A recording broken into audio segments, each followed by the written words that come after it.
ಎಲ್ರಿಗೂ ನಮಸ್ಕಾರ. ನಾನು Veena Ramesh. Welcome to my YouTube channel. So ಎಲ್ಲರೂ ಹೇಗಿದ್ದೀರಾ? ಚೆನ್ನಾಗಿದ್ದೀರಾ ಅಂತ ಅಂದ್ಕೊಂಡಿದ್ದೀನಿ. ನಾವು ಕೂಡ ಚೆನ್ನಾಗಿದ್ದೀವಿ. ಈ ವ್ಲಾಗು ಪೂಜಾ ರೂಮ್ ಕ್ಲೀನಿಂಗ್ ಬಗ್ಗೆ 20 ಟಿಪ್ಸ್ನ ನಾನು ಶೇರ್ ಮಾಡ್ಕೊಂಡಿದ್ದೀನಿ ಈ ವ್ಲಾಗಲ್ಲಿ. ವೀಕ್ಲಿ 1 ಟೈಮ್ ಪೂಜಾ ರೂಮ್ ಡೀಪ್ ಕ್ಲೀನ್ ಮಾಡ್ಕೊಳ್ತೀನಿ. ಸೊ ವಾರದ ಪೂಜೆ ಅಂತ ಮಾಡ್ತೀವಲ್ವ, ಅಂದರೆ ಮನೆ ದೇವರ ವಾರದ ಪೂಜೆ ಅಂತ ಮಾಡ್ತೀವಲ್ವ. ಸೊ ನಮಗೆ ಇರೋದು ಶುಕ್ರವಾರ ಮನೆ ದೇವರ ವಾರದ ಪೂಜೆ. ಸೊ ಹಾಗಾಗಿ ನಾನು ವಾರದಲ್ಲಿ 1 ದಿನ ಪೂಜೆ ರೂಮ್ ಡೀಪ್ ಕ್ಲೀನ್ ಮಾಡ್ಕೊಳ್ತೀನಿ. ಸೊ ಎವ್ರಿ ಡೇ ಕ್ಲೀನ್ ಮಾಡೋದು ಇದ್ದೇ ಇರುತ್ತೆ. ಜಸ್ಟ್ ಹಂಗೆ ಕಸ ಎಲ್ಲ ಗುಡಿಸ್ಕೊಂಡು ಏನಾದರೂ ಇನ್ನೂ ಜಾಸ್ತಿ ಧೂಳಾಗಿದ್ದರೆ ಒರೆಸ್ಕೊಳ್ತೀನಿ. ಇಲ್ಲ ಅಂತ ಅಂದರೆ ಈ ವಾಲ್ ಎಲ್ಲ ನೀಟಾಗಿ ಕ್ಲೀನ್ ಮಾಡ್ಕೊಳ್ಳೋದು ವಾರಕ್ಕೆ 1 ಸಲ ಕ್ಲೀನ್ ಮಾಡ್ಕೊಳ್ತೀನಿ. ಹಾಗೆ ದೇವ್ರ ಫೋಟೋದಲ್ಲಿ ಮಡಿಸಿರುವಂಥ ಹೂಗಳಾಗಿರ್ಬೋದು, ಕಳಸಕ್ಕೆ ಇಟ್ಟಿರುವಂಥ ಹೂಗಳಾಗಿರ್ಬೋದು, ಇದನ್ನೆಲ್ಲ ಸಪ್ರೇಟಾಗಿ ತೊಗೊಂಡೋಗಿ ಗಿಡದ ಹತ್ರ ಹಾಕ್ತೀನಿ. ಸೊ ಮನೇಲಿ ಒಂದು ಪುಟ್ಟು ಪಾಟ್ ಇಟ್ಕೊಂಡಿದ್ರೂ ಓಕೆ, ಅದರಲ್ಲಿ ಹಾಕ್ಬೋದು. ಬಟ್ ಡಸ್ಟ್ಬಿನ್ಗೆ ಅಂತ ಹಾಕೋದಿಲ್ಲ. ಸೊ ದೇವ್ರ ಫೋಟೋ ಅಂದರೆ ಇವಾಗ ಕಳಸ ಎಲ್ಲ ಇಟ್ಕೊಂಡು ಪೂಜೆ ಮಾಡ್ತಾ ಇರ್ತೀವಲ್ವ ಮನೇಲಿ. ಸೊ ಕಳಸಕ್ಕೆ ಮಡಿಸಿರೋ ಹೂಗಳನ್ನೆಲ್ಲ ತೊಗೊಂಡೋಗಿ ಡಸ್ಟ್ಬಿನ್ಗೆ ಹಾಕ್ಬಾರ್ದು, ಯಾವುದಾದ್ರೂ ಗಿಡದ ಹತ್ರ ತೊಗೊಂಡೋಗಿ ಹಾಕ್ಬೋದು. ಸೊ ನಾನು ಈ ರೀತಿಯೇ ಮಾಡುವಂಥದ್ದು. ಬಟ್ ಶುಕ್ರವಾರ ಕಳಸ ಇಟ್ಟು ಪೂಜೆ ಮಾಡೋದ್ರಿಂದ ನಾನು ಗುರುವಾರನೇ ಪೂಜೆ ರೂಮೆಲ್ಲ ನೀಟಾಗಿ ಕ್ಲೀನ್ ಮಾಡ್ಕೊಂಡ್ಬಿಡ್ತೀನಿ. ಪೂಜೆ ರೂಮ್ ನೀಟಾಗಿ ಕ್ಲೀನ್ ಮಾಡಬೇಕಾದ್ರೆ ಟೈಮ್ ಜಾಸ್ತಿ ಹಿಡಿಯುತ್ತೆ. ಶುಕ್ರವಾರ ಪೂಜೆ ಬೇಗ ಮುಗ್ಸೋಕ್ಕಾಗೋದಿಲ್ಲ, ಲೇಟಾಗಿ ಹೋಗ್ಬಿಡುತ್ತೆ. ಸೊ ಹಾಗಾಗಿ ಗುರುವಾರನೇ ನಾನು ಪೂಜೆ ರೂಮೆಲ್ಲನೂ ನೀಟಾಗಿ ಕ್ಲೀನ್ ಮಾಡ್ಕೊಳ್ತೀನಿ. ಅದ್ರ ಜೊತೆಗೆ 2 ದೀಪ ಮಾತ್ರ ಬಿಟ್ಟಿರ್ತೀನಿ, ಈವ್ನಿಂಗ್ ದೀಪ ಹಚ್ಚೋಕ್ಕೆ ಅಂತ ಹೇಳಿ. ಹಾಗೆ ಪೂಜೆಗೆ ಅಂತ ಯೂಸ್ ಮಾಡ್ಕೊಂಡಿರೋ ಹೂಗಳನ್ನು ಈ ರೀತಿ ಪಾಟಲ್ಲಿ ಹಾಕೋದ್ರಿಂದ ಕಾಂಪೋಸ್ಟ್ ಆಗೋ ರೆಡಿ ಆಗುತ್ತೆ. ಕಸಕ್ಕೆ ಅಂತ ಎಸೆಯೋದ್ರ ಬದಲು ಈ ರೀತಿ ಪಾಟಲ್ಲಿ ಕೂಡ ಹಾಕ್ಬೋದು. ನಾನು ಮನಿ ಪ್ಲಾಂಟ್ಗೆ ಹಾಕ್ತೀನಿ. ಹಾಗೆ ನೆಕ್ಸ್ಟ್ ಕಳಸ ವಿಸರ್ಜನೆ ಮಾಡಿದ ಮೇಲೆ ಕಳಸದಲ್ಲಿರುವ ನೀರಾಗಿರಲಿ ವಿಳೆದೆಲೆ ಆಗಿರಲಿ ಗಿಡಕ್ಕೆ ಹಾಕ್ತೀನಿ. ಕಳಸ ತೆಗೆದ ಮೇಲೆ ನಾನು ಫಸ್ಟು ಕಳಸದಲ್ಲಿರುವ ನೀರನ್ನು ಮನೆ ವಾಲ್ ಮೇಲೆ ಸ್ವಲ್ಪ ಪ್ರೇಕ್ಷಣೆ ಮಾಡ್ತೀನಿ. ಯಾಕಂದರೆ ಕಳಸ ಕೂರಿಸ್ಬೇಕಾದ್ರೆ ಲಕ್ಷ್ಮಿಗೆ ಪ್ರಿಯವಾಗಿರುವಂಥ ವಸ್ತುಗಳನ್ನು ಕಳಸದಲ್ಲಿ ಹಾಕಿ ನಾವು ಕಳಸನ ಇಟ್ಟಿರ್ತೀವಿ. ಗುಡ್ ಸ್ಮೆಲ್ ಇರುತ್ತೆ ನೀರು. ಜವಾದು ಪೌಡರ್ನ ಹಾಕಿ ಕಳಸ ಕೂರಿಸೋದ್ರಿಂದ 1 ವಾರ ಬಿಟ್ಟು ನೋಡಿದ್ರೂ ನೀರು ತುಂಬಾ ಗುಡ್ ಸ್ಮೆಲ್ ಇರುತ್ತೆ. ಸೊ ಕಳಸ ಇಟ್ಟು ಪೂಜೆ ಮಾಡೋರಿಗೆ ಇದು ಗೊತ್ತಿರುತ್ತೆ ಅಂತ ಅಂದ್ಕೊಳ್ತೀನಿ. ಗೋಡೆ ಮೇಲೆ ಪ್ರೇಕ್ಷಣೆ ಮಾಡಿ ಉಳಿದಂಥ ನೀರನ್ನು ನಾನು ಈ ರೀತಿ ಗಿಡಕ್ಕೆ ತಂದಾಕ್ತೀನಿ. ಹಾಗೆ ನೆಕ್ಸ್ಟು ಪೂಜೆಗೆ ಬಳಸುವಂಥ ಹಿತ್ತಾಳೆ ಪಾತ್ರೆಗಳಾಗಿರ್ಬೋದು, ಬೆಳ್ಳಿ ಪಾತ್ರೆಗಳಾಗಿರ್ಬೋದು, ಎಲ್ಲವನ್ನು ತಾಂಬೂಲ ತಟ್ಟೆಗೆ ಜೋಡಿಸ್ಕೊಂಡು ಎಲ್ಲನೂ ಒಟ್ಟಿಗೆ ತಗೊಂಡೋಗಿ ವಾಶ್ ಮಾಡ್ತೀನಿ. ಸೊ ಆಲ್ರೆಡಿ ನಾನು ನನ್ನ ಬ್ಲಾಗಲ್ಲಿ ತೋರಿಸಿದ್ದೀನಿ ಹಿತ್ತಾಳೆ ಪಾತ್ರೆಗಳಾಗಿರ್ಬೋದು ಹಾಗೆ ಬೆಳ್ಳಿ ಪಾತ್ರೆಗಳನ್ನು ಯಾವ ರೀತಿ ಈಸಿಯಾಗಿ ವಾಶ್ ಮಾಡ್ಕೊಬಹುದು ಅಂತ. ಡಿಸ್ಕ್ರಿಪ್ಷನ್ ಬಾಕ್ಸಲ್ಲಿ ಲಿಂಕ್ ಕೊಟ್ಟಿರ್ತೀನಿ, ಚೆಕ್ ಮಾಡಬಹುದು.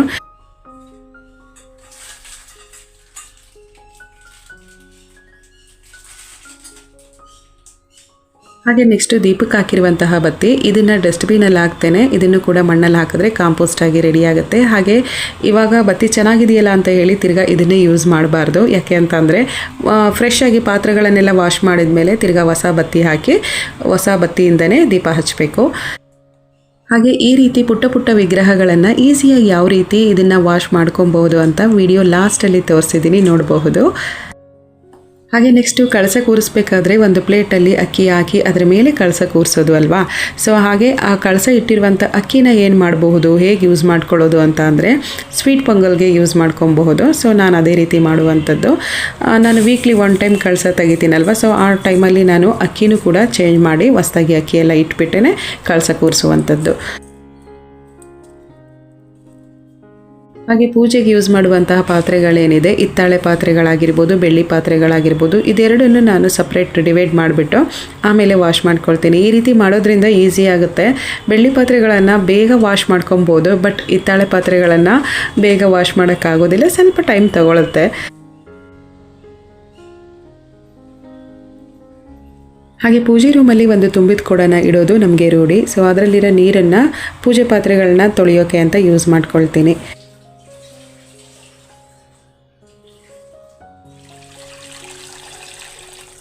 ಹಾಗೆ ಪೂಜೆ ಪಾತ್ರೆಗಳಿಗೆ ಸ್ವಲ್ಪ ನೀರು ಹಾಕ್ಕೊಂಡು ಈ ರೀತಿ ಕುಂಕುಮ ಎಲ್ಲ ಇಟ್ಟಿರ್ತೀನಲ್ಲ, ಅದನ್ನೆಲ್ಲ ಫಸ್ಟ್ ತೊಳ್ಕೊಂಡು ಸಪ್ರೇಟ್ ಮಾಡಿ ಇಟ್ಬಿಡ್ತೀನಿ. ಆಮೇಲೆ ಹುಣಸೆಹಣ್ಣು ಅಪ್ಲೈ ಮಾಡ್ತೀನಿ.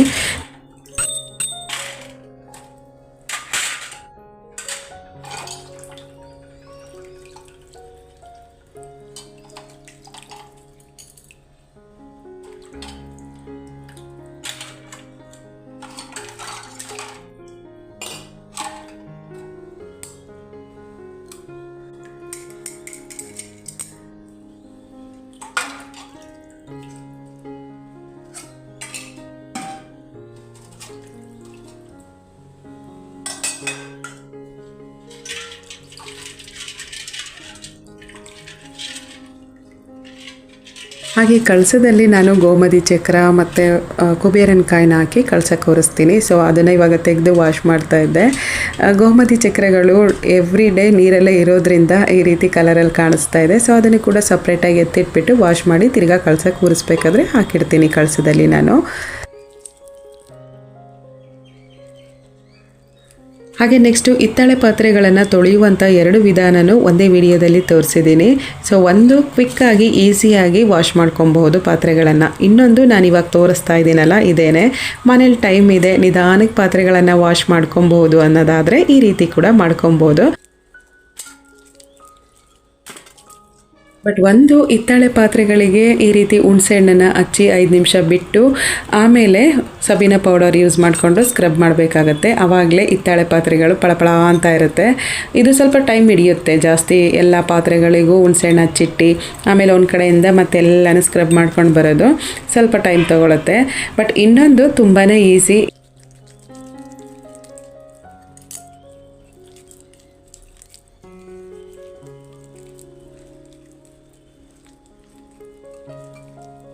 ಹಾಗೆ ಪೂಜೆ ರೂಮಲ್ಲಿ ಕಾಮಾಕ್ಷಿ ದೀಪನ ಹಚ್ಚುತ್ತಿರುವಂಥವರು ಕಾಮಾಕ್ಷಿ ದೀಪವನ್ನು ಗುರುವಾರ ತೊಳ್ಕೊಬೋದು, ಶುಕ್ರವಾರ ತೊಳೆಯೋಂಗಿಲ್ಲ. ಕಾಮಾಕ್ಷಿ ದೀಪದ ಬಗ್ಗೆ ಫುಲ್ ಡೀಟೇಲ್ ಆಗಿ ಒಂದು ವ್ಲಾಗ್ ಮಾಡಿ ಹಾಕಿದ್ದೀನಿ. ಡಿಸ್ಕ್ರಿಪ್ಷನ್ ಬಾಕ್ಸಲ್ಲಿ ಲಿಂಕ್ ಕೊಟ್ಟಿರ್ತೀನಿ, ಚೆಕ್ ಮಾಡ್ಬೋದು. ಯಾಕಂದರೆ ಕಾಮಾಕ್ಷಿ ದೀಪದ ಬಗ್ಗೆ ನನಗೆ ಕಮೆಂಟಲ್ಲಿ ಕೇಳಿದ್ರಿ, ಸೊ ಹಾಗಾಗಿ ನಾನು ಹೇಳಿದೆ. ಹಾಗೆ ಇನ್ನೊಂದು ಬೆಸ್ಟಾಗಿರುವ ವಿಷಯ ಹೇಳ್ತೀನಿ. ಸೊ ನನಗೆ ಈ ಪಾತ್ರೆಗಳನ್ನೆಲ್ಲ ವಾಶ್ ಮಾಡಬೇಕಾದ್ರೆ ನೆನಪಾಯಿತು. ಇಷ್ಟು ಪಾತ್ರೆಗಳನ್ನು ವಾಶ್ ಮಾಡಬೇಕಾದ್ರೇ ನಮಗೆ ಇಷ್ಟೊಂದೆಲ್ಲ ಹಿತ್ತಾಳೆ ಪಾತ್ರೆಗಳು ತೊಳಿಬೇಕಾ ಅಂತ ಫೀಲ್ ಮಾಡ್ಕೊಳ್ತೀವಲ್ವ. ನಾವು ಚಿಕ್ಕವಳಿದ್ದಾಗ ನಮ್ಮ ಅಮ್ಮನ ಮನೇಲಿ ಸೊ ಹಸುಕರಿಗೆ ನೀರಿಡೋ ಬಕೆಟಿಂದ ನಾವು ಊಟ ಮಾಡೋ ತಟ್ಟೆವರೆಗೂ ಹಿತ್ತಾಳೆ ಪಾತ್ರೆನೇ ಇದ್ದಿದ್ದಂಥದ್ದು. ನೀರು ಕಾಯಿಸೋ ಅಂಡೆ ಆಗಿರ್ಬೋದು, ನೀರು ಕುಡಿಯೋ ಅಂಡೆ ಆಗಿರ್ಬೋದು, ಹಾಗೆ ಲೋಟಗಳಾಗಿರ್ಬೋದು. ಸೊ ಇದೆಲ್ಲ ಹಿತ್ತಾಳೆ ಪಾತ್ರೆನೇ ಯೂಸ್ ಮಾಡ್ತಾಯಿದ್ರು. ಹಾಗೆ ಅವಾಗೆಲ್ಲ ವಾರ ಅಂತ ಬಂದರೆ ಎಲ್ಲ ಹಿತ್ತಾಳೆ ಪಾತ್ರೆಗಳನ್ನೆಲ್ಲ ತಗೊಂಡೋಗಿ ಹುಣಸೆಕಾಯಿ ಗೆಚ್ಕೊಂಡು ಇಡಿಕೆ ಪುಡಿ ಮಾಡಿಕೊಂಡು ತೆಂಗಿನ ನಾರಲ್ಲಿ ಚೆನ್ನಾಗಿ ಉಜ್ಜಿ ಪಳಪಳಂತ ತೊಳೆದಿಡ್ತಾಯಿದ್ರು. ಸೊ ಹುಣಸೆ ಹಣ್ಣೆ ಆಗಬೇಕು ಅನ್ನೋ ಹಂಗೇನಿರಲಿಲ್ಲ, ಹುಣಸೆಕಾಯಿಲಿ ಕೂಡ ಪಾತ್ರೆ ತೊಳೆಯೋರು. ಹಾಗೆ ನೆಕ್ಸ್ಟು ಈಸಿಯಾಗಿ ಕ್ವಿಕ್ಕಾಗಿ ಹಿತ್ತಾಳೆ ಪಾತ್ರೆಗಳನ್ನು ವಾಶ್ ಮಾಡ್ಕೊಬೋದು ಅಂತ ಹೇಳಿದ್ನಲ್ಲ, ಇದು 2ನೇ ವಿಧಾನ. ಇವಾಗ ಡ್ಯೂಟಿಗೆ ಹೋಗ್ತಿರುವಂಥ ಹೆಣ್ಮಕ್ಳೆಲ್ಲ ಇರ್ತಾರಲ್ವ, ಸೊ ಅವರಿಗೆ ಇವಾಗ ಬೆಳಗ್ಗೆ ಪೂಜೆ ಮುಗಿಸಿ ಹೋಗಬೇಕು, ಪೂಜೆ ಪಾತ್ರೆಗಳನ್ನು ಬೇಗ ವಾಶ್ ಮಾಡ್ಕೊಬೇಕು ಅನ್ಬೇಕಾದ್ರೆ ಈ ಟಿಪ್ಸು ತುಂಬಾ ಯೂಸ್ಫುಲ್ ಆಗಿರುತ್ತೆ. ಹಾಗೆ ನಾನು ಇಲ್ಲಿ ತೋರ್ಸೋಕ್ಕೆ ಅಂತ ಇಷ್ಟನ್ನು ನೀರು ತೊಗೊಂಡಿದ್ದೀನಿ. ಬಟ್ ಪಾತ್ರೆಗಳು ಎಷ್ಟಿರುತ್ತೆ ಅದ್ರ ಕ್ವಾಂಟಿಟಿ ತಕ್ಕನಾಗಿ ನೀರನ್ನ ತೊಗೊಬೇಕಾಗತ್ತೆ. ಸೊ ಒಂದು ಬೌಲಲ್ಲಿ ನಾನು ನೀರನ್ನ ತೊಗೊಂಡಿದ್ದೀನಿ. ಅದಕ್ಕೆ ಸ್ವಲ್ಪ ಹುಣಸೆಹಣ್ಣು ಹಾಕಿ ಹಾಗೆ ಒಂದು ಲೆಮನ್ ಕೂಡ ಹಾಕ್ತಾಯಿದ್ದೀನಿ. ಯೂಸ್ ಮಾಡ್ಕೊಂಡಿರೋ ಲೆಮನ್ ಪೀಸ್ ಇದ್ದರೆ ಕೂಡ ಹಾಕೊಬೋದು. ಸೊ ಇದನ್ನು ಚೆನ್ನಾಗಿ ಕುದಿಯೋಕೆ ಬಿಟ್ಟು ಬಿಸಿನೀರಿಗೇ ಪಾತ್ರೆಗಳನ್ನೆಲ್ಲ ಹಾಕಬೇಕು. ಇದು ಒಂದು ಸೈಡ್ ಕುದೀಲಿ. ಅಷ್ಟರಲ್ಲಿ ನಾನು ಹಾಗೆ ಮುಂಚೆ ನಾನು ಹುಣಸೆಹಣ್ಣೆಲ್ಲ ಅಪ್ಲೈ ಮಾಡಿ ಇಟ್ಟಿದ್ನಲ್ಲ ಅದನ್ನು ಇವಾಗ ವಾಶ್ ಮಾಡ್ಕೊಳ್ತಾ ಇದ್ದೀನಿ. ಸೊ ಹಾಗೆ ನಾನು ಇಲ್ಲಿ ಇಡ್ಕೆ ಪುಡಿನೂ ಕೂಡ ಸ್ವಲ್ಪ ತೊಗೊಂಡಿದ್ದೀನಿ. ಅಂದರೆ ಜಾಸ್ತಿ ಸ್ವಲ್ಪ ಕರೆ ಹಾಕಿ ಕೂತಿರುತ್ತಲ್ವ, ಅದನ್ನೆಲ್ಲ ವಾಶ್ ಮಾಡ್ಕೊಬೇಕು ಅಂತಂದರೆ ಇಡ್ಕೆ ಪುಡಿನೇ ಸರಿ ಅಂತ ಅನಿಸುತ್ತೆ ನನಗೆ. ಸೊ ಹಾಗಾಗಿ ಇಡ್ಕೆ ಪುಡಿನೇ ಸ್ವಲ್ಪ ತೊಗೊಂಡಿದ್ದೀನಿ ನಾನು ವಾಶ್ ಮಾಡೋಕ್ಕೆ. ಹಾಗೆ ನೆಕ್ಸ್ಟ್ ಕ್ಲೀನಿಂಗ್ ಟಿಪ್ಸಲ್ಲಿ ಹೊಸ್ದಾಗಿ ಒಂದು ಪೂಜೆ ಪಾತ್ರೆಗಳನ್ನು ವಾಶ್ ಮಾಡೋಕ್ಕೆ ಅಂತಲೇ ಸಪ್ರೇಟಾಗಿ ಒಂದು ಸ್ಕ್ರಬ್ನ ಇಟ್ಕೊಂಡ್ರೆ ಒಳ್ಳೆಯದು. ಬಟ್ ಇವಾಗ ರೆಗ್ಯುಲರಾಗಿ ಸ್ಟೀಲ್ ಪಾತ್ರೆಗಳನ್ನೆಲ್ಲ ವಾಶ್ ಮಾಡ್ತೀವಲ್ವ, ಅದೇ ಸ್ಕ್ರಬ್ಬಲ್ಲಿ ಪೂಜೆ ಪಾತ್ರೆಗಳನ್ನು ವಾಶ್ ಮಾಡೋಕ್ಕೆ ಆ ಸ್ಕ್ರಬ್ನ ಯೂಸ್ ಮಾಡಬಾರ್ದು. ಬಟ್ ನಾನು ಯಾವಾಗಲೂ ಈ ರೀತಿ ಹೊಸ್ದಾಗಿ ಅಂದರೆ ಇವಾಗ ವಾರದಲ್ಲಿ 1 ಸಲ ತಾನೇ ವಾಶ್ ಮಾಡುವಂಥದ್ದು. ಸೊ ಹಾಗಾಗಿ ಬೇಗ ಸ್ಕ್ರಬ್ ಏನಿದು ಸವಿಯೋದಿಲ್ಲ. ಸೊ ಹಾಗಾಗಿ ನಾನು ಹೊಸ್ದಾಗಿ ಒಂದು ತೆಗೆದಿಟ್ಕೊಳ್ತೀನಿ. ಮುಂಚೆಲ್ಲ ನಾನು ಕೈಲೇ ವಾಶ್ ಮಾಡ್ಕೊಳ್ತಾ ಇದ್ದೆ, ಬಟ್ ಇವಾಗ ವಾಶ್ ಮಾಡೋಕ್ಕಾಗ್ತಾ ಇಲ್ಲ. ಸೊ ಹಾಗಾಗಿ ಸ್ಕ್ರಬ್ ಯೂಸ್ ಮಾಡ್ಕೊಳ್ತೀನಿ. ಸ್ಕ್ರಬ್ ಯೂಸ್ ಮಾಡೋಕ್ಕಾಗಲ್ಲ ಅಂತ ಅಂದರೆ ತೆಂಗಿನ ನಾರು ಕೂಡ ಯೂಸ್ ಮಾಡ್ಕೊಬೋದು. ಬಟ್ ಏನಂತಂದರೆ ಬೇಗ ವಾಶ್ ಮಾಡ್ಬೋದು ಸ್ಕ್ರಬ್ ಯೂಸ್ ಮಾಡಿದ್ರೆ. ಬರೀ ಕೈಲಿ ತೊಳೆದ್ರೆ ಏನಾಗುತ್ತೆ ಅಂದರೆ ಸ್ವಲ್ಪ ಲೇಟ್ ಆಗುತ್ತೆ, ಕೈ ಉರಿಯೋಕ್ಕೆ ಸ್ಟಾರ್ಟ್ ಆಗುತ್ತೆ. ಸೊ ಅದ್ರ ಬದಲು ಸ್ಕ್ರಬ್ ಯೂಸ್ ಮಾಡೋದು ತುಂಬಾ ಒಳ್ಳೆಯದು.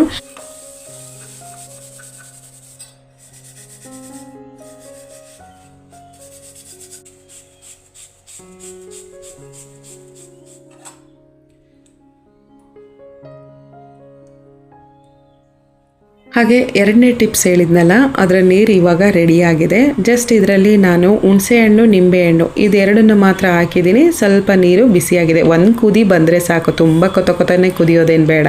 ಸೊ 1 ಕುದಿ ಬಂದರೆ ಸಾಕು. ಇವಾಗ ನಾನು ಇದರಲ್ಲಿ ಈ ಹಿತ್ತಾಳೆ ಪಾತ್ರೆಗಳನ್ನೆಲ್ಲ ಮುಳುಗೋ ಹಾಗೆ ಫುಲ್ ಎಲ್ಲನೂ ಡಿಪ್ ಮಾಡಿ ಇಡ್ತಾ ಇದ್ದೀನಿ. ಫುಲ್ ಮುಳುಗಬೇಕು ಅದು. ಇವಾಗ ನಾನು ಇಲ್ಲಿ ಫುಲ್ ಚೆನ್ನಾಗಿ ಕರೆ ಆಗಿರುವಂಥ ಹಿತ್ತಾಳೆ ಪಾತ್ರೆಗಳನ್ನೇ ತೋರಿಸಿ ಮುಳುಗಿಸ್ತಾ ಇದ್ದೀನಿ.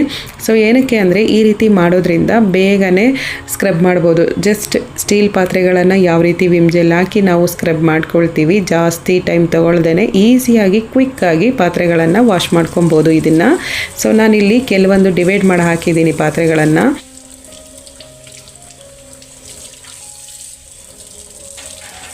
ಹಾಗೆ ಮುಂಚೆ ಹುಣಸೆಹಣ್ಣೆಲ್ಲ ಹಚ್ಚಿ ಸ್ಕ್ರಬ್ ಮಾಡಿ ಇಟ್ಟಿರುವಂಥ ಹಿತ್ತಾಳೆ ಪಾತ್ರೆಗಳನ್ನೆಲ್ಲ ತೊಳೆದಿಡ್ತಾ ಇದ್ದೀನಿ. ಇವಾಗ ಆಷಾಢ ಮಾಸ ಆಗಿರೋದ್ರಿಂದ ಪೂಜೆ ಟಿಪ್ಸ್ ಎಲ್ಲ ಯೂಸ್ಫುಲ್ ಆಗುತ್ತೆ ಅಂತ ಅಂದ್ಕೊಂಡಿದ್ದೀನಿ. ಹಾಗೆ ಈ ವಿಡಿಯೋ ನೋಡಿ ಕಮೆಂಟಲ್ಲಿ ತಿಳಿಸಿ ಏನು ಅನ್ನಿಸ್ತು. ಸೊ ನಾನು ಕೊಟ್ಟಿರುವಂತಹ ಟಿಪ್ಸ್ ಎಲ್ಲ ನಿಮಗೆ ಯೂಸ್ ಆಗಿದೆಯಾ ಅಂತ ನನಗೆ ಕಮೆಂಟಲ್ಲಿ ತಿಳಿಸಿ. ಯಾಕಂದರೆ ನಾನು ನನ್ನ ಪೂಜೆ ರೂಮ್ನ ಯಾವ ರೀತಿ ಕ್ಲೀನ್ ಮಾಡ್ಕೊಳ್ತೀನಿ ಅದ್ರ ಬಗ್ಗೆ ಮಾತ್ರ ನಾನು ಫೋಕಸ್ ಮಾಡಿ ವಿಡಿಯೋ ಮಾಡಿದ್ದೀನಿ ಅಷ್ಟೇ.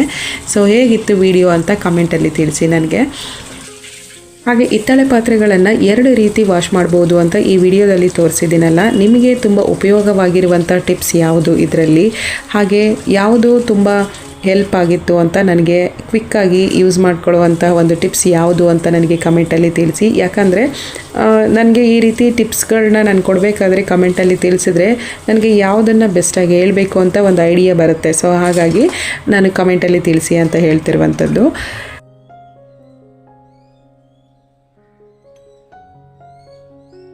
ಹಾಗೆ ಬಿಸಿನೀರಲ್ಲಿ ಹಾಕಿಟ್ಟಿದ್ದೀನಲ್ಲ ಹಿತ್ತಾಳೆ ಪಾತ್ರೆಗಳು, ಸೊ ಈ ರೀತಿ ಇದೆ ಇದ್ರ ಶೈನಿಂಗು. ಸೊ ಹಾಗೆ ಇದನ್ನು ಜಸ್ಟ್ ಸ್ಟೀಲ್ ಪಾತ್ರೆಗಳನ್ನು ಯಾವ ರೀತಿ ವಾಶ್ ಮಾಡ್ಕೊಳ್ತೀವಿ ಫಟಾಫಟ್ ಆ ರೀತಿ ವಾಶ್ ಮಾಡ್ಕೊಬೋದು. ಬಟ್ ಹುಣಸೆಹಣ್ಣು ಹಚ್ಚಿಟ್ಟು ಆಮೇಲೆ ವಾಶ್ ಮಾಡ್ತೀವಲ್ವಾ, ಸೊ ಆ ರೀತಿ ಏನಿಲ್ಲ. ಹಾಗೆ ಇದು ತೊಳೆದ ಮೇಲೆ ಬೇಗ ಕಪ್ಪಾಗುತ್ತಾ ಅಂದರೆ ಆ ರೀತಿ ಏನು ಕಪ್ಪಾಗೋದಿಲ್ಲ. ನಾರ್ಮಲ್ 2 ಒಂದೇ ರೀತಿ ಇರುತ್ತೆ. ಅಂದರೆ ಫಸ್ಟ್ ಹುಣಸೆಹಣ್ಣು ಹಚ್ಚಿಟ್ಟು ವಾಶ್ ಮಾಡಿ ತೋರಿಸಿದ್ದೀನಲ್ಲ, ಸೇಮ್ ಅದೇ ರೀತಿ ಪಾತ್ರೆನೂ ಹಾಗೆ ಈ ಬಿಸಿನೀರಲ್ಲಿ ಹಾಕಿಟ್ಟಿರುವಂತಹ ಪಾತ್ರೆನೂ 2 ಒಂದೇ ರೀತಿ ಇರುತ್ತೆ, ಬೇಗ ಕಪ್ಪಾಗೋದಿಲ್ಲ. ಹಾಗೆ ಈ ಪ್ಲೇಟ್ ನೋಡ್ತಾ ಇದ್ರೇ ಗೊತ್ತಾಗ್ಬೋದು, ಇಷ್ಟು ಭಾಗ ಮಾತ್ರ ನೀರಲ್ಲಿ ಮುಳುಗಿರಲಿಲ್ಲ. ನಾನೇ ಹಾಗೆ ಬಿಟ್ಟಿದ್ದೆ ತೋರಿಸೋಣ ಅಂತ ಹೇಳಿ. ಸೊ ಇಷ್ಟು ಮಾತ್ರ ಬೇರೆ ಕಲರಲ್ಲಿದೆ, ಮುಳುಗಿರುವಂತಹ ಫುಲ್ ಈ ಭಾಗ ಮಾತ್ರ ಬೇರೆ ಕಲರಲ್ಲಿದೆ. ಹಾಗೆ ನಾನಿಲ್ಲಿ ತುಂಬ ಫೋರ್ಸಾಗಿ ನಾನು ಸ್ಕ್ರಬ್ ಮಾಡ್ತಾ ಇಲ್ಲ. ಜಸ್ಟ್ ಪಾತ್ರೆ ವಾಶ್ ಮಾಡಬೇಕಾದ್ರೆ ಎಷ್ಟು ಫೋರ್ಸಾಗಿ ವಾಶ್ ಮಾಡ್ತೀವಿ ಅದೇ ರೀತಿ ವಾಶ್ ಮಾಡ್ತಾ ಇದ್ದೀನಿ. ಮತ್ತು ನಾನು ಕೆಲವೊಂದು ಸಲ ನನಗೆ ತುಂಬ ಕೆಲಸ ಇದ್ದಾಗ ಇದೇ ಟಿಪ್ಸನ್ನು ತುಂಬ ಸಲ ನಾನು ಫಾಲೋ ಮಾಡ್ಕೊಂಡಿದ್ದೀನಿ. ಬಿಸಿನೀರಲ್ಲಿ ಪಾತ್ರೆಗಳನ್ನು ಹಾಕಿಬಿಟ್ಟು ವಾಶ್ ಮಾಡ್ಕೊಳ್ಳೋದನ್ನು, ಹಿತ್ತಾಳೆ ಪಾತ್ರೆಗಳನ್ನ ಬೇಗ ಬೇಗ ಕ್ಲೀನಾಗಿ ಹೋಗ್ಬಿಡುತ್ತೆ.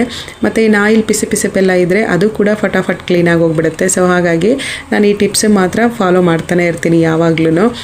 ಈ ಟಿಪ್ಸು ಟೈಮ್ ಕೂಡ ಸೇವ್ ಆಗುತ್ತೆ, ಬೇಗನೆ ಪಾತ್ರೆಗಳನ್ನೆಲ್ಲ ವಾಶ್ ಮಾಡಿ ಮುಗಿಸ್ಕೊಬೋದು. ಇದಕ್ಕಿಂತ ಇನ್ನು ಕ್ವಿಕ್ಕಾಗಿ ವಾಶ್ ಮಾಡೋವಂಥ 2 ಟಿಪ್ಸ್ ಇದೆ, ಅದು ನೆಕ್ಸ್ಟ್ ಬ್ಲಾಗಲ್ಲಿ ನಾನು ಶೇರ್ ಮಾಡ್ಕೊಳ್ತೀನಿ ಯಾವ ಥರ ಅಂತ ಹೇಳಿ.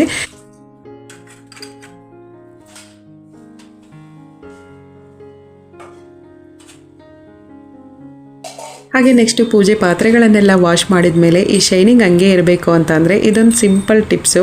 ಪೂಜೆ ಪಾತ್ರೆಗಳನ್ನೆಲ್ಲ ನೀಟಾಗಿ ಒಂದು ಹನಿ ನೀರಿಲ್ದಂಗೆ ಒಂದು ಡ್ರೈ ಟವಲ್ ತೊಗೊಂಡು ಒರೆಸಿಟ್ಟಿದ್ರೆ ಸಾಕು. ಬಟ್ ನೀರಲ್ಲಿ ಬಿಟ್ಬಿಟ್ರೆ ಏನಾಗುತ್ತೆ ಅಂದರೆ ಆ ಡ್ರಾಪ್ ಹನಿಗಳು ಏನಿರುತ್ತೆ ಅದು ಹಂಗಂಗೆ ಕಾಣಿಸ್ತಾ ಇರುತ್ತೆ, ಈ ರೀತಿ ಶೈನಿಂಗ್ ಇರೋದಿಲ್ಲ, ಬೇಗನೆ ಒಂಥರ ಕಪ್ಪಾದಂಗೆ ಕಾಣಿಸ್ತಾ ಇರುತ್ತೆ. ಸೊ ನಾನು ಪೂಜೆ ಪಾತ್ರೆಗಳನ್ನೆಲ್ಲ ಒರೆಸಿಡೋಕೆ ಅಂತಲೇ ಒಂದು ಟವಲ್ನ ಸಪ್ರೇಟಾಗಿ ಇಟ್ಕೊಂಡಿರ್ತೀನಿ. ಸೊ ನಾನು ಇವಾಗ ಒರೆಸಿಡ್ತಾ ಇದ್ದೀನಲ್ಲ, ಇದೆಲ್ಲ ಹುಣಸೆಹಣ್ಣು ಹಚ್ಚಿ ಸ್ಕ್ರಬ್ ಮಾಡಿದ್ದಂಥದ್ದು.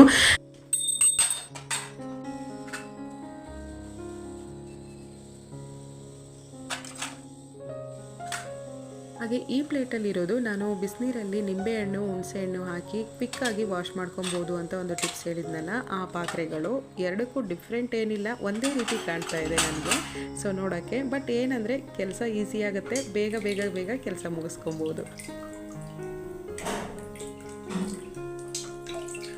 ಹಾಗೆ ಪೂಜೆ ರೂಮಲ್ಲಿ ಈ ರೀತಿ ಶಂಖಗಳಾಗಿರ್ಬೋದು, ಹಾಗೆ ಸುದರ್ಶನ ಚಕ್ರ ಆಗಿರ್ಬೋದು, ಮತ್ತು ಲಿಂಗ, ನಂದಿ, ಹಾಗೆ ಗಣಪತಿ, ಸೊ ಈ ರೀತಿ ವಸ್ತುಗಳನ್ನೆಲ್ಲ ಇಟ್ಕೊಂಡಿರ್ತೀವಲ್ವ ಪೂಜೆ ವಿಗ್ರಹಗಳ. ಇದನ್ನೆಲ್ಲ ನಾನು ಪೂಜೆ ಪಾತ್ರೆ ವಾಶ್ ಮಾಡೋ ರೀತಿ ಮಾಡೋದಿಲ್ಲ. ಪೂಜೆ ರೂಮಲ್ಲೇ ಒಂದು ಬೌಲಲ್ಲಿ ನೀರು ತೊಗೊಂಡು ಬಂದು ಅಲ್ಲಿ ವಾಶ್ ಮಾಡಿ ಈ ರೀತಿ ಒರೆಸಿಟ್ಬಿಡ್ತೀನಿ ಒಂದು ಟವಲಲ್ಲಿ.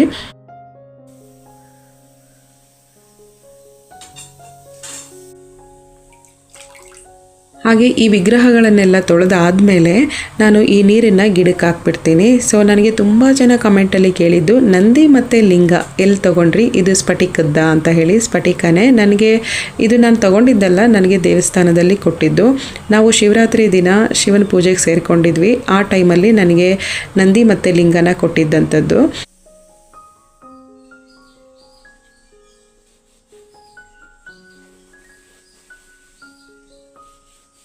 ಹಾಗೆ ನೆಕ್ಸ್ಟು ಬ್ಯಾಸ್ಕೆಟ್ಟು. ಈ ಬ್ಯಾಸ್ಕೆಟ್ನ ಪೂಜೆ ರೂಮಲ್ಲಿ ಯಾಕೆ ಇಟ್ಕೊಂಡಿದ್ದೀನಿ ಅಂದರೆ ದೇವ್ರ ಫೋಟೋಗಳನ್ನು ಒರೆಸುವಂತಹ ಟವಲ್ಗಳನ್ನೆಲ್ಲ ಇದರಲ್ಲಿ ಜೋಡಿಸಿಟ್ಕೊಳ್ತೀನಿ. ವಾರಕ್ಕೊಂದ್ಸಲ ಆ ಟವಲೆಲ್ಲ ತೆಗೆದುಬಿಟ್ಟು ಈ ರೀತಿ ಟವಲಲ್ಲೇ ಒರೆಸ್ಬಿಟ್ಟು ತಿರ್ಗಾ ಅದರಲ್ಲಿ ಜೋಡಿಸಿ ಒಂದು ಸೈಡಲ್ಲಿ ಇಟ್ಕೊಳ್ತೀನಿ.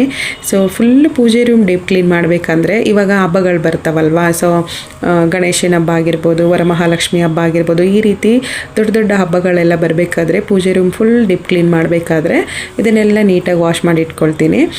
ಹಾಗೆ ನೆಕ್ಸ್ಟು ನಾನು ಪೂಜೆ ರೂಮಲ್ಲಿ ದೇವ್ರ ಫೋಟೋಗಳನ್ನು ಒರೆಸೋಕೆ ಅಂತಲೇ ಸಪ್ರೇಟಾಗಿ ಟವಲ್ನ ಯೂಸ್ ಮಾಡ್ಕೊಳ್ತೀನಿ. ಹಾಗೆ ಪೂಜೆ ರೂಮ್ನೆಲ್ಲ ಒರೆಸೋಕೆ ಅಂತಲೇ ಸಪ್ರೇಟಾಗಿ ಟವಲ್ನ ಯೂಸ್ ಮಾಡ್ಕೊಳ್ತೀನಿ, ಎರಡನ್ನೂ ಒಟ್ಟಿಗೆ ಇಡೋದಿಲ್ಲ. ಹಾಗೆ ದೇವ್ರ ಫೋಟೋಗಳು ಯಾವಾಗಲೂ ಶೈನಿಂಗಾಗಿ ಕಾಣಬೇಕು ಅಂದರೆ ಇದೊಂದು ಟಿಪ್ಸ್ನ ನಾನು ಫಾಲೋ ಮಾಡ್ತೀನಿ. ಸೊ ಇವಾಗ ಕುಂಕುಮ ಎಲ್ಲ ಇಟ್ಟಿರ್ತೀವಲ್ವ, ಅದನ್ನು ಒರೆಸ್ಬೇಕಾದ್ರೆ ಬಟ್ಟೆ ಒದ್ದೆ ಮಾಡ್ಕೊಳ್ದೇನೆ ಒಂದು ಡ್ರೈ ಟವಲ್ ತೊಗೊಂಡು ಫಸ್ಟು ಆ ಕುಂಕುಮ ಎಲ್ಲ ನೀಟಾಗಿ ಒರೆಸ್ಕೊಂಡು ಆಮೇಲೆ ನಾನು ಒಂದು ಟವಲ್ನ ಒದ್ದೆ ಮಾಡಿಕೊಂಡು ಫೋಟೋ ಎಲ್ಲ ಒರೆಸ್ಕೊಳ್ತೀನಿ. ಈ ರೀತಿ ಮಾಡೋದ್ರಿಂದ ಶೈನಿಂಗ್ ಆಗು ಕಾಣಿಸುತ್ತೆ, ಬರೆ ಬರೇನೂ ಕಾಣಿಸೋದಿಲ್ಲ, ಫುಲ್ ಗ್ಲಾಸ್ ಎಲ್ಲ ನೀಟಾಗಿ ಶೈನಿಂಗ್ ಆಗಿರುತ್ತೆ. ಮತ್ತು ಅದು ಒಣಗಿದ ಮೇಲೆ ಒಂಥರ ಬರೆ ಬರೆ ಹೆಂಗೆ ಕಾಣಿಸುತ್ತಲ್ಲ ಆ ರೀತಿ ಕಾಣಿಸೋದಿಲ್ಲ, ಬೇಗನೆ ಕ್ಲೀನ್ ಮಾಡ್ಕೊಂಡಂಗೂ ಅನಿಸುತ್ತೆ.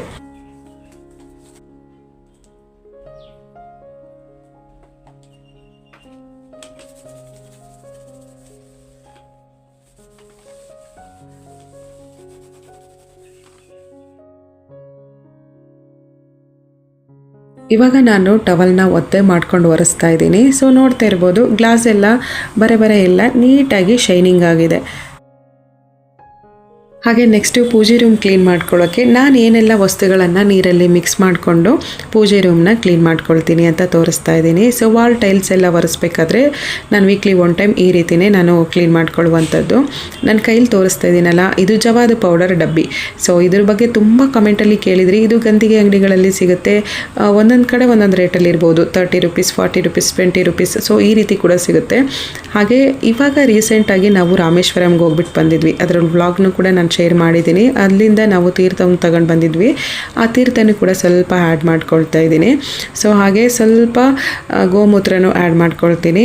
ಹಾಗೆ ಒಂದು ಪಚ್ಚೆ ಕರ್ಪೂರ ಇದ್ದರೆ ಓಕೆ, ಅದನ್ನು ಪುಡಿ ಮಾಡಿ ಹಾಕೊಬೋದು, ಇಲ್ಲಾಂದರೆ ನಾರ್ಮಲಾಗಿ ನಾವು ಹಚ್ತೀವಲ್ವ, ಸೊ ಅದೇ ಕರ್ಪೂರನೂ ಕೂಡ ಪೌಡ್ರ್ ಮಾಡಿ ಹಾಕ್ಕೊಂಡು ನೀಟಾಗಿ ಗೋಡೆಗಳನ್ನೆಲ್ಲ ಒರೆಸ್ಕೊಂಡು ಬರೋದ್ರಿಂದ ಪಲ್ಲಿಗಳಾಗಲಿ, ಕಾಕ್ರೋಚ್ ಆಗಲಿ, ಇರುವೆಗಳಾಗಲಿ ಬರೋದಿಲ್ಲ. ಇದೆಲ್ಲ ಬರೋದಿರಲಿ, ಪೂಜೆ ರೂಮ್ ಓಪನ್ ಮಾಡಿದ ತಕ್ಷಣವೇ ನಾವು ದೇವಸ್ಥಾನಕ್ಕೆ ಹೋಗಿದ್ದೀವಿ ಅನ್ನೋ ರೀತಿಯೇ ಫೀಲ್ ಆಗುತ್ತೆ. ಆ ಲೆವೆಲ್ಗೆ ಒಂದು ಗುಡ್ ಸ್ಮೆಲ್ ಇರುತ್ತೆ.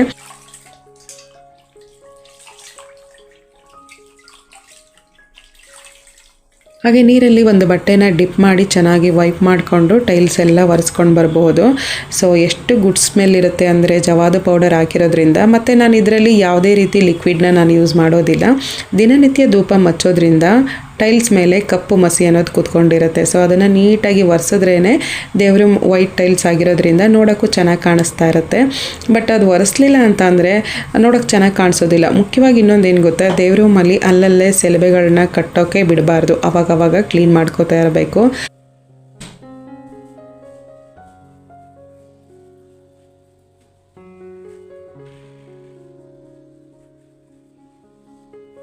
ಹಾಗೆ ಈ ರೀತಿ ಟೈಲ್ಸ್ಗಳನ್ನ ಒರೆಸ್ಬೇಕಾದ್ರೆ ಮೈಕ್ರೋಸ್ಕೋಪ್ ಕ್ಲಾತ್ ಯೂಸ್ ಮಾಡೋದು ತುಂಬ ಒಳ್ಳೆಯದು. ಯಾಕೆ ಅಂತಂದರೆ ಬೇಗ ಅದು ಅಬ್ಸರ್ವ್ ಮಾಡ್ಕೊಳ್ಳುತ್ತೆ ವಾಟರ್ನ, ಮತ್ತು ಕ್ಲೀನಿಂಗು ಕೂಡ ನೀಟಾಗಿ ಮಾಡ್ಕೊಬಹುದು. ಸೊ ಅದಾದಮೇಲೆ ನಾನು ನಮ್ಮ ದೇವ್ರ ರೂಮಲ್ಲಿ ಈ ರೀತಿ ಒಂದು ಸ್ಟೆಪ್ ಮೇಲೆ ಒಂದು ಟೈಲ್ಸ್ ಕೊಡಿಸಿದ್ದೀವಿ, ಅದನ್ನು ಬೇರೆ ಬಟ್ಟೆಯಲ್ಲಿ ನಾನು ಕ್ಲೀನ್ ಮಾಡ್ಕೊಳ್ತೀನಿ.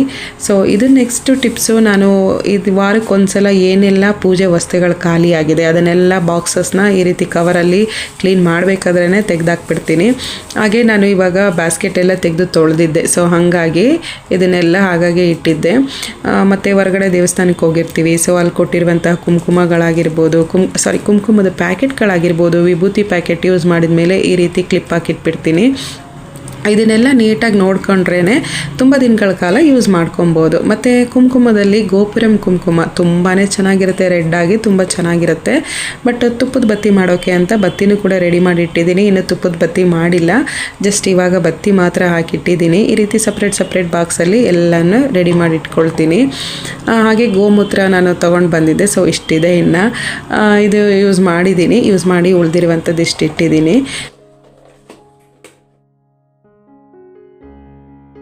ಹಾಗೆ ನಮ್ಮನೆ ದೇವರ ಕೋಣೆಯಲ್ಲಿ 2 ಈ ರೀತಿ ಸ್ಟೋರೇಜ್ ಬಾಕ್ಸ್ಗಳನ್ನ ನಾವು ಮಾಡಿಸಿದ್ದೀವಿ. ಸೊ ಇದರಲ್ಲಿ ಒಂದು ಸೈಡಲ್ಲಿ ಪೂಜೆಗೆ ಯೂಸ್ ಆಗುವಂಥ ಎಲ್ಲ ವಸ್ತುಗಳನ್ನು ಇಟ್ಕೊಂಡಿದ್ದೀನಿ, ಇನ್ನೊಂದು ಸೈಡಲ್ಲಿ ಏನಿಟ್ಟಿದ್ದೀನಿ ಅಂತ ತೋರಿಸ್ತೀನಿ. ಒಂದ್ಸಲ ಆರ್ಗನೈಸಿಂಗ್ ವಿಡಿಯೋ ಮಾಡ್ತೀನಿ ನಾನು. ಸೊ ಹಾಗೆ ಪೂಜೆ ರೂಮಲ್ಲಿ ಯಾವುದೇ ರೀತಿ ಸೆಲೆಬೆಗಳನ್ನು ಕಟ್ಟೋಕೆ ಬಿಡಬಾರ್ದು, ಆವಾಗವಾಗ ಕ್ಲೀನ್ ಮಾಡ್ಕೊತಾ ಇರಬೇಕು. ಯಾಕೆ ಅಂತಂದರೆ ಎಲ್ಲಿ ಶುಚಿಯಾಗಿ ಸುಗಂಧಿತವಾದಂತಹ ಒಂದು ಪರಿಮಳ ಇರುತ್ತೋ ಅಲ್ಲೇ ಲಕ್ಷ್ಮೀ ವಾಸಸ್ಥಾನವಾಗಿರುತ್ತೆ. ಸೊ ನಾವು ಕಳಸ ಇಟ್ಟು ಪೂಜೆ ಮಾಡೋದ್ರಿಂದ ನೀಟಾಗಿ ಎಲ್ಲವನ್ನು ಮೇಂಟೈನ್ ಮಾಡಲೇಬೇಕಾಗತ್ತೆ. ಹಾಗೆ ಪೂಜೆ ರೂಮಲ್ಲಿ ಈ ರೀತಿ ಸ್ಟೋರೇಜ್ ಬಾಕ್ಸ್ ಕೂಡ ಇಟ್ಕೊಂಡಿದ್ದೀನಿ. ಇದರಲ್ಲಿ ಏನೆಲ್ಲ ಹಾಕಿಡ್ತೀನಿ ಅಂತ ನಾನು ನೆಕ್ಸ್ಟ್ ವ್ಲಾಗಲ್ಲಿ ತೋರಿಸ್ತೀನಿ. ಸದ್ಯಕ್ಕೆ ಇವಾಗ ಎಲ್ಲನೂ ಒರೆಸಿ ರೆಡಿ ಮಾಡಿ ಇಟ್ಕೊಳ್ತಾ ಇದ್ದೀನಿ. ಇದರಲ್ಲಿ ಒಂದು ಸಾಂಬ್ರಾಣಿಗಳನ್ನೆಲ್ಲ ಹಾಕಿ ಸ್ಟೋರ್ ಮಾಡಿ ಇಟ್ಕೊಳ್ತೀನಿ.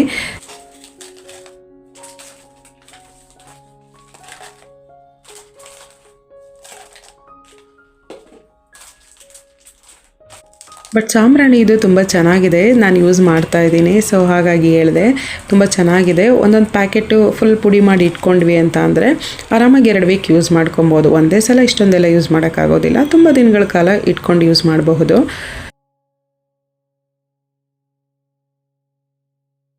ಹಾಗೆ ನೆಕ್ಸ್ಟು ವಿಭೂತಿ ಪ್ಯಾಕೆಟ್ ಆಗಿರ್ಬೋದು, ಅರಿಶಿನ ಕುಂಕುಮದ ಪ್ಯಾಕೆಟ್ ಆಗಿರ್ಬೋದು. ಸೊ ಇದನ್ನೆಲ್ಲ ಒಂದು ಬಾಕ್ಸಲ್ಲಿ ಹಾಕಿಟ್ಬಿಡ್ತೀನಿ. ಈ ರೀತಿ ಸ್ಟೋರ್ ಮಾಡಿ ಇಟ್ಕೊಳ್ಳೋದ್ರಿಂದ ಮಕ್ಳಿಗೂ ಈ ರೀತಿ ಒಂದು ಬಾಕ್ಸಲ್ಲಿ ಈ ಥರ ಪ್ಯಾಕೆಟ್ ಹಾಕಿಟ್ಟಿದ್ದೀನಿ ತೊಗೊಂಬಾ ಅಂತ ಅಂದರೆ ತಕ್ಷಣಕ್ಕೆ ಬೇಗ ತೊಗೊಂಡ್ಬಿಡ್ತಾರೆ.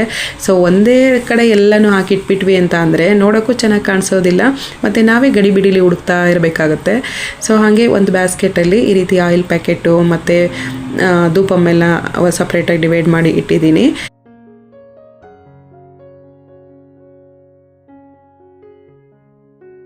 ಸೊ ನಮ್ಮ ದೇವರ ಕೋಣೆಯಲ್ಲಿ 2 ಈ ರೀತಿ ಬಾಕ್ಸ್ ಇದೆ ಅಂತ ಹೇಳಿದ್ನಲ್ಲ, ಇದು ಇನ್ನೊಂದು ಸೈಡ್ ಬಾಕ್ಸು. ಇದರಲ್ಲಿ ನಾನು ಭಗವದ್ಗೀತೆ ಹಾಗೆ ನನ್ನ ಡೈಲಿ ಶ್ಲೋಕ ಏನು ಹೇಳ್ತೀನಿ ಅದನ್ನು ನಾನು ಡೈರಿಲಿ ಬರೆದಿಟ್ಕೊಂಡಿದ್ದೀನಿ, ಆ ಡೈರಿನ ಇಟ್ಕೊಂಡಿದ್ದೀನಿ. ಸೊ ಅದ್ರ ಜೊತೆಗೆ 1-2-3 ದೀಪದ ಸೆಟ್ಗಳನ್ನ ಇಟ್ಕೊಂಡಿದ್ದೀನಿ, ಜಾಸ್ತಿ ಇನ್ನೇನು ಇಟ್ಟಿಲ್ಲ. ಮತ್ತು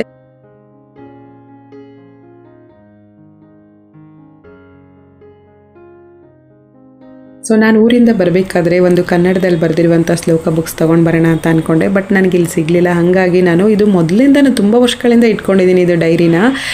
ವರಲಕ್ಷ್ಮಿ ವ್ರತದ ಶ್ಲೋಕಗಳಾಗಿರ್ಬೋದು, ಅಷ್ಟಲಕ್ಷ್ಮಿ ಶ್ಲೋಕಗಳಾಗಿರ್ಬೋದು, ಹಾಗೆ ನವರಾತ್ರಿ ಆಚರಣೆ ಎಲ್ಲ ಮಾಡ್ತೀವಲ್ವ, ಸೊ ಅದ್ರ ಶ್ಲೋಕಗಳಾಗಿರ್ಬೋದು, ಅದನ್ನೆಲ್ಲ ನೀಟಾಗಿ ಬರೆದಿಟ್ಕೊಂಡಿದ್ದೀನಿ. ಇವಾಗ ಡೈರಿ ತೆಗೆದು ಓದೋದಿಲ್ಲ, ಯಾಕೆ ಅಂತಂದರೆ ಎಲ್ಲ ಡೈಲಿ ಹೇಳಿ ಹಾಗೆ ತಲೆಯಲ್ಲಿ ಕೂತ್ಬಿಟ್ಟಿದೆ. ಸೊ ಅದನ್ನು ಹಂಗೆ ಹೇಳ್ಬಿಡ್ತೀನಿ. ಮತ್ತು ದಿನನಿತ್ಯ ನಮ್ಮ ಮನೇಲಿ ಅನ್ಸಿಕಾ ಮತ್ತು ರಿತ್ವಿಕ್ ಇಬ್ಬರಿಗೂ ಒಂದು ಹ್ಯಾಬಿಟ್ ಇದೆ.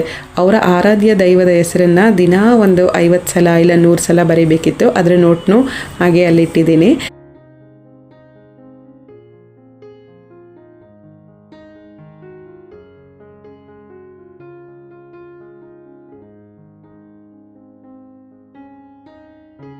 ಸೊ ಪೂಜೆ ಮಾಡಬೇಕಾದ್ರೆ ಬರೀ ನೆಲದಲ್ಲಿ ಕೂತ್ಕೊಂಡು ಪೂಜೆ ಮಾಡಬಾರ್ದು ಅಂತ ಹೇಳ್ತಾರೆ. ಸೊ ಹಾಗಾಗಿ ನಾನು ಈ 2 ಮಣೆಗಳನ್ನು ಮಾಡಿಸ್ದೆ. ಇದು ಬೇವಿನ ಮರದ್ದು 2 ಮಣೆಗಳನ್ನು ಮಾಡಿಸ್ದೆ. ಸೊ ಮಣೆ ಇಲ್ಲ, ಮರದ ಮಣೆಗಳಿಲ್ಲ ಅಂತ ಅಂದರೆ ಒಂದು ಸಪ್ರೇಟಾಗಿ ಕೂತ್ಕೊಳ್ಳೋಕೆ ಅಂತಲೇ ಒಂದು ನಮಗಾಗಿ ಒಂದು ಮ್ಯಾಟ್ ಇಲ್ಲಾಂದರೆ ಒಂದು ಟವಲ್ ಬಟ್ಟೆ, ಸೊ ಈ ರೀತಿ ಒಂದು ಯಾವುದಾದ್ರೂ ಒಂದು ಬಟ್ಟೆನ ರೆಡಿ ಮಾಡಿಕೊಂಡು ಇಟ್ಕೊಬೋದು ಸಪ್ರೇಟಾಗಿ. ಸೊ ನಾನು 2 ಈ ರೀತಿ ಮರದ ಮಣೆಗಳನ್ನು ಇಟ್ಕೊಂಡಿದ್ದೀನಿ. ಹಾಗೆ ನೆಕ್ಸ್ಟ್ ನಮ್ಮ ಪೂಜೆ ಕೋಣೆಯಲ್ಲಿ ಗ್ಲಾಸ್ ಡೋರ್ ಆಗಿರೋದ್ರಿಂದ ಅದನ್ನು ನೀಟಾಗಿ ಒರೆಸಿದ್ರೇ ಚೆನ್ನಾಗಿ ಕಾಣಿಸುತ್ತೆ. ಇಲ್ಲ ಅಂತಂದರೆ ಮಕ್ಕಳು ಕೈಯಲ್ಲಿ ಹಾಗೆ ಮುಟ್ಟಿರ್ತಾರಲ್ವ, ಸೊ ಅದರ ಮಾರ್ಕ್ ಎಲ್ಲ ಹಂಗಂಗೆ ಕಾಣಿಸ್ತಾ ಇರುತ್ತೆ. ಫಸ್ಟು ಒಂದು ಒದ್ದೆ ಬಟ್ಟೆಲಿ ಒರೆಸ್ಕೊಂಡು ಆಮೇಲೆ ಒಂದು ಡ್ರೈ ಟವಲಲ್ಲಿ ಒರೆಸ್ತೀನಿ. ಸೊ ಆವಾಗಲೇ ಆ ಕಲೆಗಳೆಲ್ಲ ಹೋಗ್ಬಿಡುತ್ತೆ. ಹಾಗೆ ಪೂಜೆ ರೂಮಲ್ಲಿ ನೆಲ ಗುಡಿಸೋಕೆ ಅಂತಲೇ ನಾನೊಂದು ಬಟ್ಟೆ ಇಟ್ಕೊಂಡಿದ್ದೀನಿ, ಒರೆಸೋಕೆ ಅಂತಲೇ ಸಪ್ರೇಟಾಗಿ ಬಟ್ಟೆ ಇಟ್ಕೊಂಡಿದ್ದೀನಿ ಅಂತ ಹೇಳಿದೆ ಅಲ್ವಾ. ಸೊ ಹಾಗೆ ನಾನು ಪೂಜೆ ರೂಮಲ್ಲಿ ಒಂದು ಬ್ರಷು ಮರ ಇಟ್ಕೊಂಡಿದ್ದೆ, ಬಟ್ ಆ ಬ್ರಷು ನನಗೆ ಒಂದು 2-3 ಸಲ ತೊಗೊಂಡೆ, ಬಾಳಿಕೆ ಬರಲಿಲ್ಲ. ಸೊ ಹಾಗಾಗಿ ನನಗೆ ಬಟ್ಟೆನೇ ಬೆಸ್ಟ್ ಅಂತ ಹೇಳಿ ಎಲ್ಲನೂ ಒಂದು ಕಡೆಗೆ ಈ ರೀತಿ ಡಸ್ಟ್ ಎಲ್ಲ ಗುಡಿಸ್ಕೊಂಡು ಆ ಬಟ್ಟೆಲೇ ಮರಕ್ಕೆ ಈ ರೀತಿ ಎತ್ಕೊಂಡು ಹೊರಗಡೆ ಹಾಕ್ಬಿಡ್ತೀನಿ. ಸೊ ಇದು ಪೂಜೆ ರೂಮಿಗೆ ಮಾತ್ರ ಯೂಸ್ ಮಾಡುವಂಥ ಮರ, ಹೊರಗಡೆ ಯಾವುದೇ ಕ್ಲೀನಿಂಗಿಗೂ ನಾನು ಯೂಸ್ ಮಾಡ್ಕೊಳ್ಳೋದಿಲ್ಲ, ಬರೀ ಪೂಜೆ ರೂಮ್ಗೆ ಅಂತ ಯೂಸ್ ಮಾಡ್ಕೊಳ್ತಾ ಇದ್ದೀನಿ. ಹಾಗೆ ದೇವ್ರ ಕೋಣೆಯಲ್ಲಿ ಇಷ್ಟು ವಸ್ತುಗಳನ್ನು ಮಾತ್ರ ಹೊರಗಡೆನೇ ಇಟ್ಕೊಂಡಿರ್ತೀನಿ. ಟವಲ್ ಬ್ಯಾಸ್ಕೆಟ್ಟು, ಹಾಗೆ ಆಯಿಲ್ ಬಾಟಲ್ಲು ಮತ್ತು ಬತ್ತಿ ಬಾಕ್ಸು. ಸೊ ಇಷ್ಟನ್ನು ಮಾತ್ರ ನಾನು ದೀಪಕ್ಕೆ ಯೂಸ್ ಮಾಡುವಂಥ ಬತ್ತಿ ಬಾಕ್ಸು. ಡೈಲಿ ಉರಿದು ಗುಡ್ಡ ಆಗಿದೆ ಬತ್ತಿ ಅಂತ ಅಂದರೆ ಚೇಂಜ್ ಮಾಡೋಕ್ಕೋಸ್ಕರ ಹೊರಗಡೆನೇ ಇಟ್ಟಿರ್ತೀನಿ. ಹಾಗೆ ಒಂದು ಸಿಸರು ಮತ್ತು ಇನ್ನು ಅಕ್ಕಿ ಹಿಟ್ಟು, ಹೊಸ್ತಿಲಲ್ಲಿ ರಂಗೋಲಿ ಹಾಕೋಕೆ ಅಂತ ಹೇಳಿ ಅಕ್ಕಿ ಹಿಟ್ಟನ್ನ ಹಾಗೆ ಪಕ್ಕದಲ್ಲಿ ಇಟ್ಕೊಂಡಿರ್ತೀನಿ. ಹಾಗೆ ವಾಲಲ್ಲಿ ಒಂದು ಹ್ಯಾಂಗಿಂಗ್ ಟವಲ್ನ ಹಾಕಿದ್ದೀನಿ. ಸೊ ಇದು ದೀಪಕ್ಕೆ ಎಣ್ಣೆ ಹಾಕಿದಾಗ ಇಲ್ಲ ಕುಂಕುಮ ಇಟ್ಕೊಂಡಾಗ ಒರೆಸ್ಕೊಳ್ಳೋಕ್ಕೆ ಆಗುತ್ತೆ ಅಂತ ಹೇಳಿಬಿಟ್ಟು ಮುಂಚೆ ಒಂದು ಟವಲ್ ಇತ್ತು, ಅದನ್ನು ತೆಗೆದು ವಾಶ್ಗೆ ಹಾಕಿ ಇವಾಗ ಒಂದು ಹೊಸ್ತು ಹಾಕಿದ್ದೀನಿ.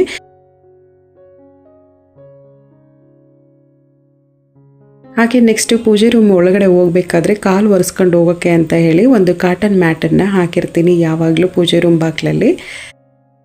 ಹಾಗೆ ದೇವ್ರ ಕೋಣೆಯಲ್ಲಿ ಈ ರೀತಿ ಪುಟ್ಟ ವಿಗ್ರಹಗಳನ್ನು ಇಟ್ಕೊಂಡಿರ್ತೀವಲ್ವ. ಸೊ ಇದನ್ನೇ ಯಾವ ರೀತಿ ನೀಟಾಗಿ ಕ್ಲೀನ್ ಮಾಡ್ಕೊಳ್ಳೋದು, ಒಳ್ಳೆ ಶೈನಿಂಗ್ ಬರೋ ಹಾಗೆ ಅಂತ ಅಂದರೆ ಮನೆಯಲ್ಲಿ ವಿಭೂತಿ ಇರುತ್ತಲ್ಲ, ವಿಭೂತಿನ ವಿಗ್ರಹ ಫುಲ್ಲಾಗಿ ಅಪ್ಲೈ ಮಾಡಿ ಜಸ್ಟ್ ಕೈಯಲ್ಲೇ ಸ್ಕ್ರಬ್ ಮಾಡಿದರೆ ಆಯಿತು. ಆಮೇಲೆ ಒಂದು ಟವಲ್ ತೊಗೊಂಡು ಒರೆಸೋದ್ರಿಂದ ಫುಲ್ ನೀಟಾಗಿ ವಾಶ್ ಮಾಡಿದ್ರು ಅಷ್ಟು ನೀಟಾಗಿರೋದಿಲ್ಲ, ಅಷ್ಟು ಚೆನ್ನಾಗಿ ಪಳ ಅಂತ ವಾಶ್ ಆಗಿರುತ್ತೆ, ನೀಟಾಗಿ ಕ್ಲೀನ್ ಆಗಿರುತ್ತೆ. ವಾಶ್ ಆಗಿರುತ್ತೆ ಅಂತ ಹೇಳ್ಬಿಟ್ಟೆ, ನೀಟಾಗಿ ಕ್ಲೀನ್ ಆಗುತ್ತೆ. ಸೊ ನಾನು ಈ ರೀತಿಯೇ ಕ್ಲೀನ್ ಮಾಡ್ಕೊಳ್ತೀನಿ. ಬೆಳ್ಳಿ ವಿಗ್ರಹಗಳಿರ್ಬೋದು, ಹಾಗೆ ಈ ರೀತಿ ಹಿತ್ತಾಳೆ ವಿಗ್ರಹಗಳಿರ್ಬೋದು. ಸೊ ನಾನು ಇದೇ ರೀತಿ ಕ್ಲೀನ್ ಮಾಡ್ಕೊಳ್ಳೋದು. ಲಕ್ಷ್ಮೀ ಮುಖವಾಡ ಇದೆಯಲ್ಲ ಅದನ್ನೆಲ್ಲ ಇದೇ ರೀತಿ ಕ್ಲೀನ್ ಮಾಡ್ಕೊಳ್ತೀನಿ, ಚೆನ್ನಾಗಿ ಶೈನಿಂಗ್ ಇರುತ್ತೆ. ಹಾಗೆ ಮನೇಲಿ ಇದನ್ನು ಟ್ರೈ ಮಾಡಿ ನೋಡಿ, ಬಟ್ ನಿಮ್ಗೆ ಏನು ಅನ್ನಿಸ್ತು ಅಂತ ನನಗೆ ಕಮೆಂಟಲ್ಲಿ ತಿಳಿಸಿ. ಹಾಗೆ ಕುಂಕುಮ ಎಲ್ಲ ತೆಗೆದು ಬೇರೆ ಕಪ್ಪಲ್ಲಿ ಹಾಕಿಟ್ಬಿಟ್ಟು ನಾನು ಕುಂಕುಮದ ಬಟ್ಲೆಲ್ಲನೂ ವಾಶ್ ಮಾಡಿ ಇಟ್ಕೊಂಡಿದ್ದೆ. ಸೊ ನಾನು ಪೂಜೆಗೆ ಬಳಸುವಂಥ ಈ ಬೆಳ್ಳಿ ಕುಂಕುಮದ ಬಟ್ಲು ಏನಿದೆ ಇದನ್ನು ನಾವು ಯೂಸ್ ಮಾಡೋದಿಲ್ಲ. ಸೊ ಇವಾಗ ಏನು ಹಿತ್ತಾಳೆ ಬಟ್ಲು ತೋರಿಸ್ತಿದ್ದೀನಿ, ಇದು ರೆಗ್ಯುಲರಾಗಿ ನಾವು ಇಟ್ಕೊಳ್ಳೋಕ್ಕೆ ವಿಭೂತಿ ಮತ್ತು ಹಿತ್ತಾಳೆ ಬಟ್ಲಲ್ಲಿ ಇಟ್ಟಿರುವಂಥದ್ದನ್ನು ನಾವು ಯೂಸ್ ಮಾಡ್ಕೊಳ್ತೀವಿ. ಬೆಳ್ಳಿ ಕುಂಕುಮದ ಬಟ್ಲು ಇಟ್ಟಿದ್ದೀನಲ್ಲ, ಸೊ ಅದನ್ನು ನಾನು ಪೂಜೆಗೆ ಮಾತ್ರ ಯೂಸ್ ಮಾಡ್ಕೊಳ್ತೀನಿ. ಹಾಗೆ ಹೆಚ್ಚಾಗಿ ಕುಂಕುಮ ಇದೆ ಅಂದರೆ ಜಾಸ್ತಿ ಬೇಗ ಹುಳ ಆಗುತ್ತೆ. ಸೊ ಆ ರೀತಿ ಆಗಬಾರ್ದು ಅಂದರೆ ಪಚ್ಚೆ ಕರ್ಪೂರನ ಸ್ವಲ್ಪ ಮಿಕ್ಸ್ ಮಾಡಿ ಇಡೋದ್ರಿಂದ ಕುಂಕುಮ ಇನ್ನೂ ಒಂದು ಸ್ವಲ್ಪ ದಿನ ಕಾಲ ಹೆಚ್ಚಾಗಿ ಇಟ್ಕೊಂಡು ಯೂಸ್ ಮಾಡ್ಕೊಬಹುದು. ಹಾಗೆ ಈ ವ್ಲಾಗ್ನ ಎಂಡ್ ಮಾಡ್ತಾ ಇದ್ದೀನಿ. ನಾನು ಹೇಳಿರುವಂತಹ ಪೂಜೆ ರೂಮ್ ಕ್ಲೀನಿಂಗ್ ಟಿಪ್ಸು ನಿಮಗೆ ಇಷ್ಟ ಇದ್ದರೆ ನನ್ನ ಚಾನೆಲ್ನ ಸಬ್ಸ್ಕ್ರೈಬ್ ಮಾಡ್ಕೊಳ್ಳಿ. ಸಿಗೋಣ ಮುಂದಿನ ವ್ಲಾಗಲ್ಲಿ. Thank you for watching and subscribe.